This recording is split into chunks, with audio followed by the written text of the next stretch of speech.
الصلاة والسلام عليك يا رسول الله وعلى آلك وأصحابك يا حبيب الله. الصلاة والسلام عليك يا نبي الله وعلى آلك وأصحابك يا نور الله. اللہ کی رحمت سے مایوس نہیں ہونا ہے. گناہ ہو گیا اب فوراً توبہ کرنا ہے, استغفار کریں. سبحان اللہ.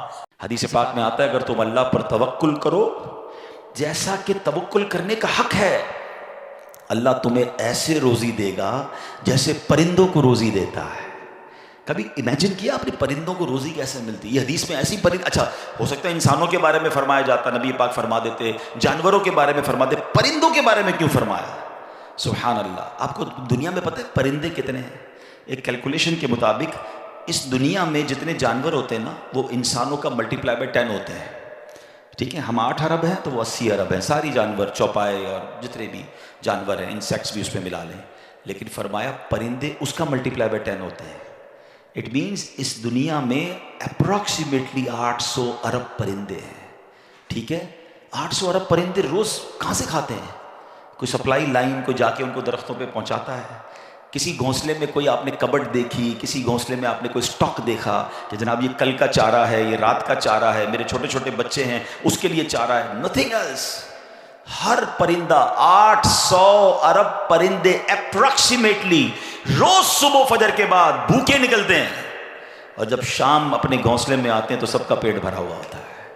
سب کو کون کھلا رہا ہے؟ کوئی تو ہے جو نظام ہستی چلا رہا ہے, میرا خدا ہے. ایمان لاؤ نا, توکل کرو. جب پرندوں کو 800 ارب پرندوں کو روزی دے سکتا ہے, ارے میں اور آپ اشرف المخلوقات ہیں, میں ٹینشن ہی نہیں ختم ہو رہی کال کرو تھی نو ہے, سال بعد کیا ہوگا, بچی کی شادی کیسے ہوگی, میرے کاروبار کا کیا ہوگا, ارے مارکیٹ ڈاؤن ہو رہی ہے, ڈالر اوپر ڈالر نیچے, اسی ٹینشن میں مر گئے یار. جو رب چونٹی کو کن اور ہاتھی کو من دے سکتا ہے وہ اس نے مجھ سے بھی وعدہ کیا.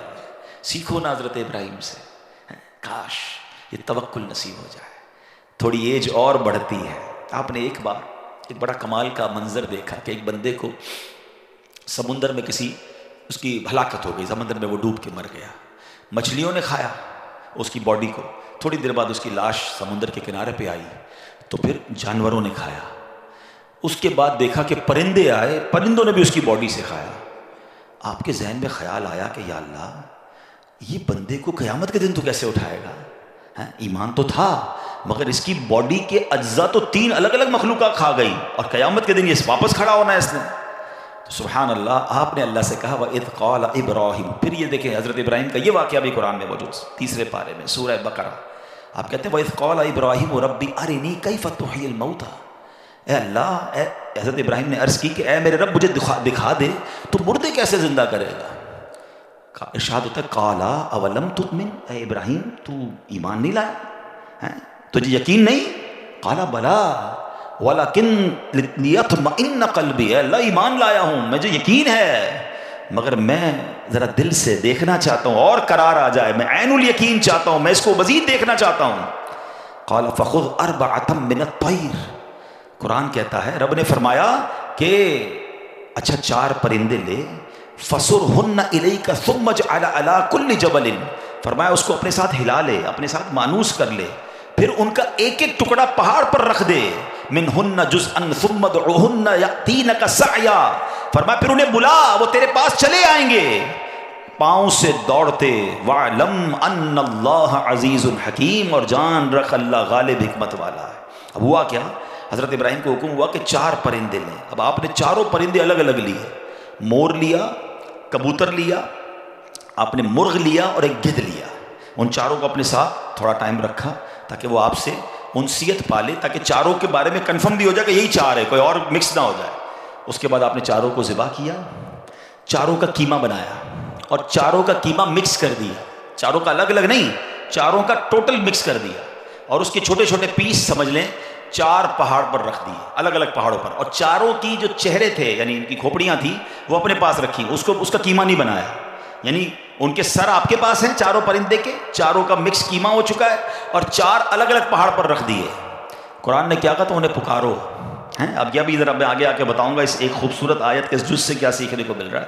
قرآن نے کیا کہا کہ انہیں پکارو, تو آپ نے کہا یا ایھا الدیک, اے مرغ, یا ایتھا الحمامہ اے کبوتر، یا ایھا النسر اے گدھ، یا ایھا الطاؤس اے مور. آپ کی پکار پر وہ چاروں پرندے جو ہیں ان کا کیما اب آسمان پر اڑنا شروع ہوا. فکشن، گرافکس، آج کل اینیمیشن کا دور ہے، کمپیوٹر پر جناب لوگ بہت ساری چیزیں بنا لیتے ہیں. سنو 5000 سال پہلے قرآن میں یہ واقعہ موجود ہے کہ کیا ہوتا ہے، ان چاروں کا کیما اڑتا ہے، اور اب جس کا مرغ کا ہے وہ مرغ کی طرف، مور کا ہے تو مور کی طرف، کبوتر کا چاروں کے جسم پورے کمپلیٹ ہوتے ہیں. سر نہیں ہے، سر تو آپ کے پاس ہے نا. وہ چاروں پرندے بغیر سر کے دوڑتے ہوئے آپ کے پاس آتے ہیں، زندہ ہو جاتے ہیں مگر سر نہیں ہے. قریب آتے ہیں تو حضرت ابراہیم نے ان کا سر جو ہے وہ واپس ان کے پاس لگا دیا، سب سر بھی ان کا لگ گیا، آ کر دانا چگنے لگ گئے. حضرت ابراہیم نے اپنی آنکھوں سے مردوں کو زندہ ہونے کا واقعہ دیکھا اور آپ کے دل کو اطمینان اور قرار آیا. میرا رب یہ ہے. کیسے ہیں کہتے کسی کو شیر کھا جائے، کسی کو مچھلی کھا جائے، کسی کی سمندر میں موت آ جائے، معاذ اللہ کسی کے پرخچے اڑ جائیں، کوئی آگ میں راکھ ہو جائے، میرا رب چاہے تو سب کو دوبارہ جسم، ان کی تمام باڈی کو پھر کریٹ کرے گا اور وہ قیامت کے دن جمع ہوں گے. حضرت ابراہیم نے یہ اپنی آنکھوں سے دیکھا. حضرت ابراہیم علیہ السلام کی اس واقعے سے کیا سیکھنے کو ملا؟ پہلی بات، میرے رب کی قدرت کیسی ہے، ان اللہ علی کل شیء قدیر. ٹھیک ہے.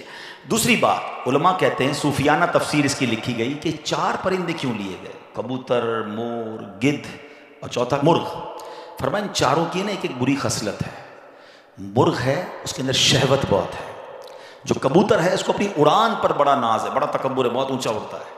فرمایا گدھ جو ہے اس کا کیا پرابلم ہے، گدھ کے بارے میں فرمایا کہ وہ لالچی بہت ہے. اچھا، پھر اس کے بعد ایک اور پرندہ ہے مور، اس کو اپنی خوبصورتی پر بڑا ناز ہے، خوبصورتی کی وجہ سے بڑا پراؤڈ فیل کرتا ہے. تو فرمایا یہ 4 بری عادتیں ہیں.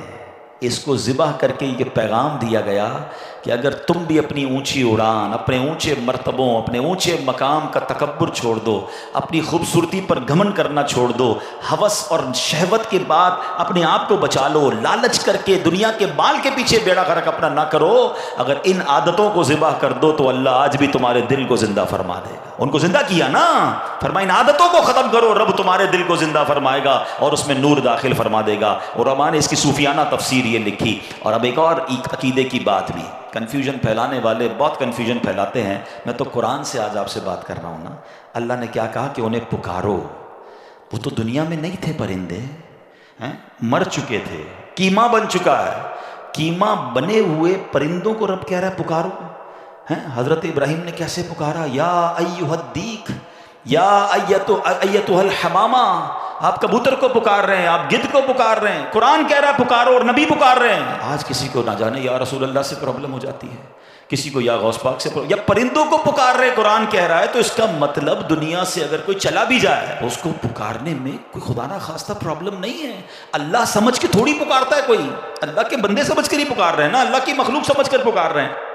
تو اے میرے پیارے اسلامی بھائیوں، آج وہ کام سیکھ کے جانا ہے، سمجھ کے جانا ہے، جس کو جو بندہ کرتا ہے تو رب کی رحمت گویا مسکراتی ہے. وہ یہ ہے کہ اللہ سے معافی مانگتے رہیں، استغفار کرتے رہیں، اللہ کو راضی کرنے کی کوشش کرتے رہیں، اپنے گناہوں پر ندامت رکھیں کہ جو معافی مانگتا ہے نا اللہ اسے بہت پسند فرماتا ہے. حدیث پاک میں آتا ہے التائب من الذنب کمن لا ذنب له، گناہوں سے توبہ کرنے والا ایسا ہے جیسا اس نے گناہ کیا ہی نہیں ہے. اچھا، اب ایک اور بہت پیارا عمل جس کو دیکھ کر اللہ مسکراتا ہے، وہی میں نے جو تفصیل بتائی کہ اللہ کی رحمت راضی ہو جاتی ہے اور اللہ کی رحمت برستی ہے، رب راضی ہو جاتا ہے.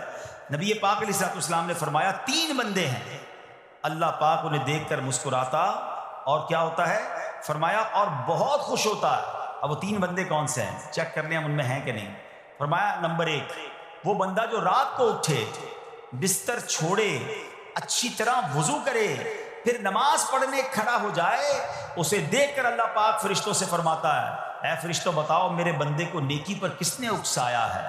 فرشتے عرض کرتے ہیں مولا تو بہتر جانتا ہے. اللہ پاک فرماتا ہے ہاں میں جانتا ہوں مگر تم مجھے بتاؤ. فرشتے عرض کرتے ہیں اے مالک کریم تو نے اسے ایک چیز یعنی جہنم کا خوف دیا ہے، یہ اس سے ڈرتا ہے. اے اللہ تو نے ان کو ایک چیز جنت کی امید دلائی ہے، یہ اس کی امید رکھتا ہے. اے اللہ یہی خوف اور امید ہے جس نے اسے رات کی نیند قربان کر کے تیرے حضور کھڑے ہونے پر ابھارا ہے. اب اللہ پاک فرماتا ہے اے فرشتوں گواہ ہو جاؤ، یہ جس چیز سے ڈرتا ہے یعنی جہنم سے ڈرتا ہے، میں نے اپنے اس بندے کو اس سے امن بخشا، اور جس کی امید رکھتا ہے یعنی جنت کی، میں نے جنت اس پر واجب کر دی۔